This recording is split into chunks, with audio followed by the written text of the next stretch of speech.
if the IDF has deliberately targeted a group of journalists in Gaza City, and it turns out that that man, al-Sharif, was not a Hamas terrorist, then that would constitute a war crime. I also would point, there are photos where this alleged journalist is hugging the head of Hamas and smiling and yucking it up for the cameras.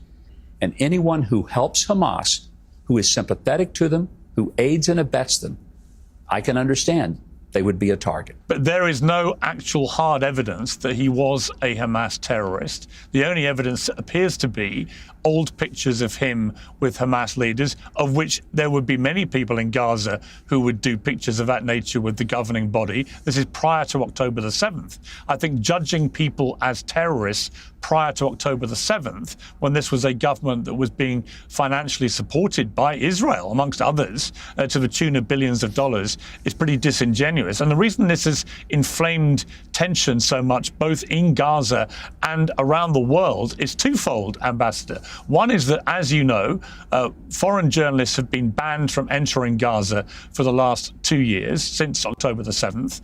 But secondly, if it turns out this guy was not actually a Hamas terrorist, then what has happened here is that a group of journalists have been targeted deliberately in a war crime.